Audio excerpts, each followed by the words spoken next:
This is Caffeine and Coils, and I'm Deanna. And I'm Jenny. And we have a special guest with us today. Do you want to introduce yourself? Yeah, my name is Brandon Childress. I'm the general manager of the MEC division of Mingledorf's. All right. All right, so can you give us just a brief history of Mechanical Equipment Company and how it's evolved over the last few years? Well, the history, we started in 1963 with my grandfather. So I was the third generation. My grandfather kind of had a little rocky go of it for a little while. My dad kind of resurrected the company, and then he was around until 2018, and then I kind of took over the reins around 2018. But we evolved from making sheet metal, literally just making sheet metal into equipment. We sold Whirlpool over the years, which is a big deal. Then Tempstar, we were a pretty large equipment dealer. And then after the recession, we evolved into just supplies, basically. So it's been quite a drastic change over the years. I was wondering if you guys were always in distribution or like how it kind of got started. So that's cool to hear that you guys started in sheet metal Yeah, first. manufacturing. Yeah, we did a little bit of both, manufacturing and distributing. What are some of the biggest milestones for MSC before the acquisition?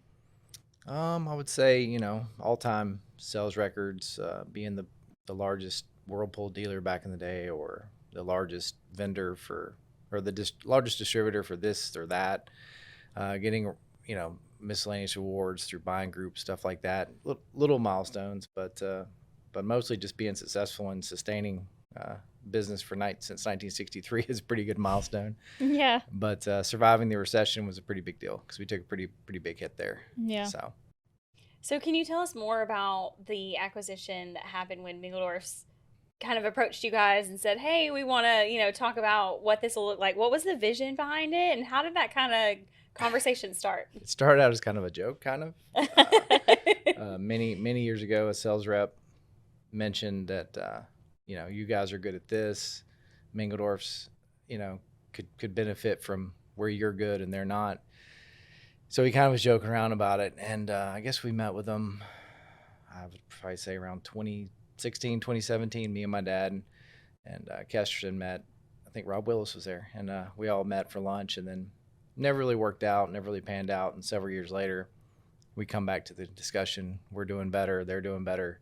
Still a good fit. And then just I decided to go ahead and do it since we had discussed it as a family while my dad was alive. I figured, seemed like a good plan since he was on board with it back in the day. So like, why not? Seemed like a good fit for both parties. Nice. That's kind of cool. I know that kind of reminds me of like my journey to Mingledorf's, because there was a conversation that happened a year prior, and then things kind of just didn't work out, and then it seems to take Mingledorf's a year or two to kind of get the good ones. Yeah, but it kind of started out as kind of a joke, and it's funny that it actually happened. I love that it started out as a joke. What were some of the biggest challenges that MEC has faced over the years, and how did you overcome them? The biggest challenge is definitely we ebb and flow with the economy, no doubt. New construction, that's our specialty, which I probably should have said in the beginning. Residential new construction is where we make all our moves. So, we're pretty much tied to the local housing market. We've been able to withstand some recessions in the housing market that other areas have had that maybe Atlanta didn't see. But for the big ones in the 90s, the 2000, obviously 2006, we started seeing a slowdown. So the fact that we overcame that was pretty big. We saw like a 80% say drop in revenue. So lost a lot of employees, closed a lot of stores.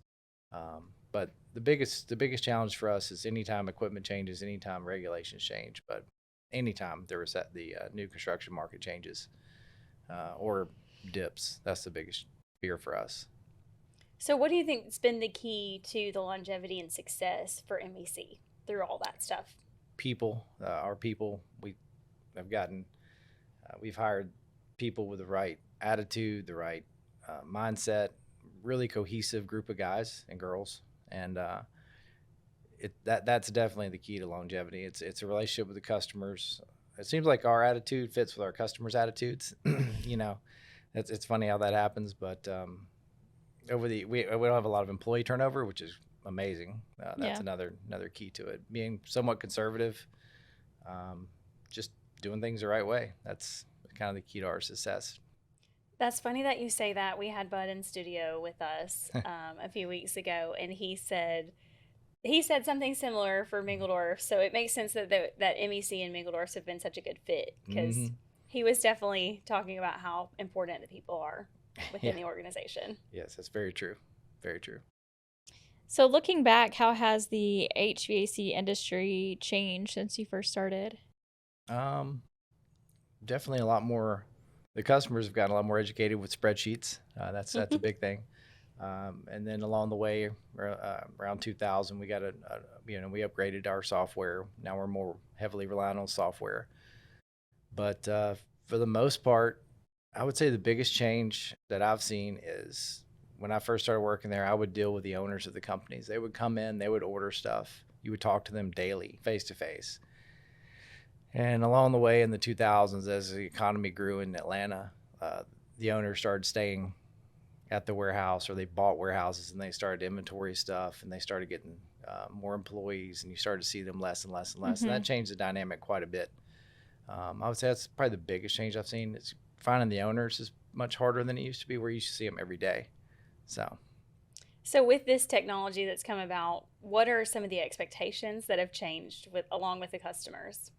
But the expectations is the customer's more educated now than they used to be. So they know what your price is, and they've got you on a spreadsheet across the board without everybody else. So you got to have it in stock, and you have to have the right price, and they got to like you on top of the technology part. So they're using technology just as much as we are. They're leveraging it against us.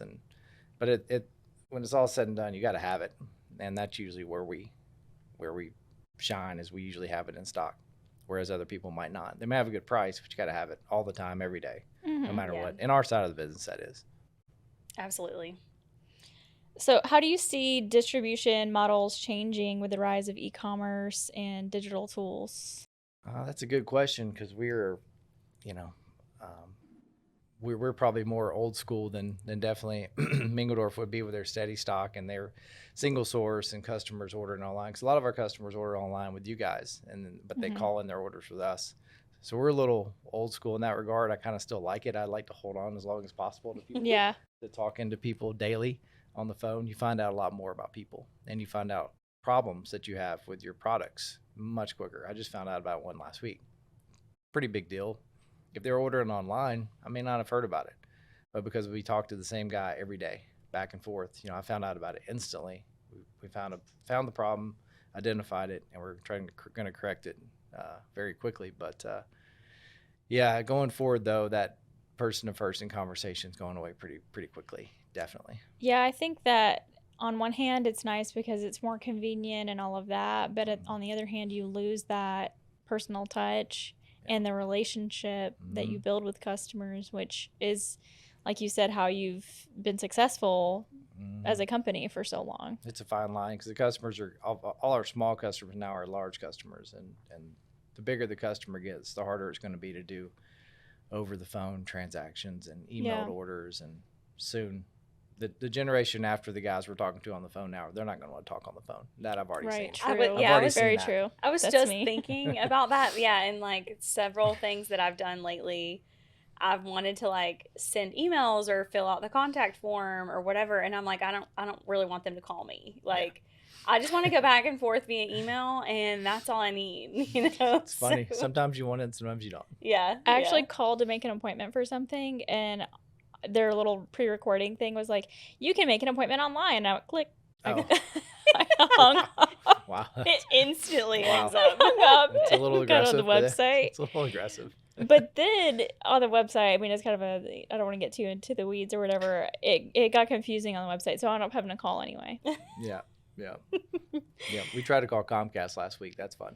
Oh my gosh. Getting a real human being with those bigger companies anymore is impossible. You can't. It's impossible. I don't even want to talk about my internet service provider, because they are the worst. It's terrible. So what opportunities do you see for MEC and your customers moving forward? Well, luckily for us, our customers seem to be the larger ones in town. And as they grow, we're growing with them, and they're pulling us right along with them. And as long as we're able to keep up with them and and still service them at a high level, I feel like we're in a pretty good position to do well. We've got what I would consider the best customers in town with the best employees servicing them. So, there's not many customers out there that we aren't selling to now that we would like to. There's a few, but for right now, it's kind of a really good mix of the ones we want to sell to that are, really good size, really good people, and the right people on the inside to take care of them. So we're going to be dragged along with them for better or for worse at this point. And lately, it's been really good. That's awesome to hear. Yeah, it is. So if you could give one piece of advice to HVAC professionals looking to grow their business, what would it be? That's pretty easy because we've helped a lot of people get in business because I've been doing this for so long. We used to joke that we used to get people in business so that they would, when we used to sell equipment, we would help get them into business so they could leave us and go get a better brand of equipment. So we used to joke around about that. So no, just, you got to be, first of all, you got to be a good person. You got to be trustworthy. You got to do what you say you're going to do. So there's a lot of trust in this business because credit is just, it's not like with a bank or anything. You don't really have too much collateral against these people. So you got to be trustworthy and you got to be a good steward of your money. The ones that make it are always good with their money. And they always are. And that's how the relationship starts. You just got to like the person. You got to trust them, and you're throwing them credit. And, if they do what they say they're going to do and you say what you're going to do, they usually do fine. But it's mostly they have to be good with money, and they have to be, conservative to start out with and learn the ropes. And usually everyone does fine because there's a great need for people in this business, as we all know. Yeah, it's very true. Sure. All right, I've got one last pop quiz question for you. Oh boy. What's your favorite memory from working at MEC all these years? Oh boy. Safe for publication? Oh boy. Yeah, safe for work. I mean, I would say, like I said, we used to do we sell a lot of equipment. We used to do a lot of dealer trips. So when I was little, we would go on dealer trips like you guys currently do. We don't do those anymore because we just do new construction supplies, which is kind of sad. But probably the trips we went on as a kid. I remember going to Hawaii. We chartered a plane, like the big, 747 or whatever. Oh, we had the whole goodness. back of the plane, and you could smoke back then Oh, on an airplane. And I remember joking around. I had a broken arm. I don't know, random, but I remember telling someone that I thought a thunderstorm might occur inside the plane because all of our customers smoked. It was so smoky in the back of the plane. But yeah, I mean, customer trips are always fun. That's probably what I miss the most, but that's what I remember the most as well. That's awesome. Yeah. that was like pre-TSA days where you could just walk straight yeah. onto the plane. Way pre-TSA days. Pre-TSA days for sure. Just the fact that you could smoke on the airplane tells me that It's was quite a wild, while yeah. ago. There was a lot of smoking and a lot of drinking going on, and a Yeah. lot of people standing up, and no seatbelts were being used. I can remember that part very vividly. It was a dangerous situation, it seemed like. All right. So as you know, since you listen to Caffeine and Coils, you know that we end each episode with a fun little game. And Oh, boy. I have a game for us to play today, and it's actually from TikTok. So, and boy. I'm not a TikToker. I heard this on the radio. Oh, boy. So Me it's probably either. been around for quite a while at this point. But it's called Letterboxd. There's like a website where you can go and they're one-line movie reviews. So I'm going to give you guys the movie review, and you have to guess the movie. Oh boy. Oh boy. Okay, so the first one, it's giving toxic romance, but like with really good costumes and icebergs. Titanic. Titanic. Yes, Okay. yes, y'all got that one instantly. Thank God there was an iceberg reference in there. I know. I was going to say Twilight before I heard iceberg.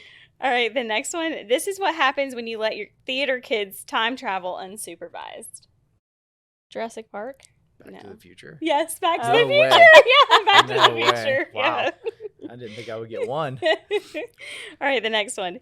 He drove fast, punched people, and saved the world with family. Is that one of those Fast and Furious ones? Yeah. Nah. Yes. Really? The movie says Fast and Furious. Literally any of them. Oh, okay. There's 84 of them, I think, at this Yeah. point. I did, Oh. yeah, there was a lot of family involved. I just heard the drive fast part. All right, the next one. 2 hours of existential dread and one raccoon chef. Cinema. One raccoon chef? Is it that Guardians of the Galaxy No. movie? Okay, I know there's a raccoon in that. There's a rat movie, Ratatouille. Ratatouille. Ratatouille's it. Yeah. I don't he's a remember rat. the raccoon chef though. I don't know why I it don't says either. raccoon. I It thought was the a rat was the rat. chef.